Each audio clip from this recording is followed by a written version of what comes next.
Biotin atau vitamin B7 merupakan vitamin B yang larut dalam air. Vitamin ini berperan dalam produksi glukosa dan asam lemak tubuh. Hai kids, siapa yang suka mengonsumsi telur setengah matang? Telur merupakan salah satu makanan yang mengandung protein tinggi. Nah, telur ini bisa kita masak secara setengah matang dengan cara digoreng atau direbus. Meskipun banyak yang suka telur setengah matang, ternyata kita nggak boleh mengonsumsinya terlalu sering, karena bisa menyebabkan dampak buruk bagi kesehatan. Kira-kira apa saja ya dampak buruknya? Kita cari tahu yuk. Terkontaminasi bakteri. Telur setengah matang lebih berpotensi mengandung salmonella atau bakteri penyebab penyakit. Bakteri ini nggak hanya ada pada cangkang telur, tapi juga dalam telur. Kalau kita mengonsumsi telur setengah matang, ada kemungkinan bakteri ini nggak akan mati karena suhu yang kurang panas. Beberapa gejala infeksi karena salmonella antara lain kram perut, diare, perut mual, demam, dan sakit kepala. Hal ini biasanya berlangsung selama 3-7 hari. Selain itu, ada beberapa kelompok yang rentan mengalami gejala serius saat terinfeksi bakteri salmonella pada telur, seperti bayi, balita, serta orang lanjut usia. Sebelum kita lanjut videonya, jangan lupa klik tombol subscribe dan tombol loncengnya ya. Menurunkan penyerapan protein. Meskipun mengandung protein, tapi telur setengah matang bisa menurunkan penyerapan protein tubuh kita.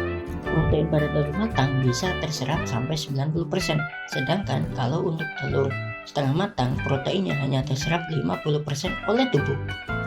Jadi sebaiknya kita mengonsumsi telur yang masak sempurna ya kids. Memblokir penyerapan biotin. Biotin atau vitamin B7 merupakan vitamin B yang larut dalam air. Vitamin ini berperan dalam produksi glukosa dan asam lemak tubuh. Menurut laman WebMD, kuning telur merupakan sumber makanan yang menyediakan biotin, sedangkan putih telur mengandung avidin. Namun, putih telur setengah matang akan menyulitkan avidin untuk mengikat biotin pada kuning telur, sehingga tubuh kita kekurangan biotin yang baik untuk kesehatan mata dan hati. Cara mengurangi resiko bakteri pada telur. Infeksi bakteri salmonella bisa kita cegah dengan melakukan vaksinasi pada ayam. Namun, kalau nggak yakin apakah ayam sudah tervaksin, lebih baik kita memasak telur sampai matang. Telur yang melewati proses pasteurisasi juga bisa menghilangkan bakteri salmonella. Kita bisa memperoleh telur ini di minimarket tertentu ya. Kita juga bisa melakukan beberapa cara agar terhindar dari infeksi bakteri salmonella, seperti enggak menyimpan telur lebih dari 28 hari dan enggak mengolah telur yang kulitnya retak.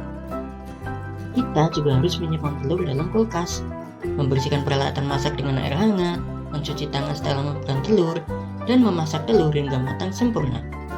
Sebaiknya kita enggak menggoreng telur dalam rendaman minyak karena akan meningkatkan kandungan lemak dan memicu naiknya kadar kolesterol dalam darah.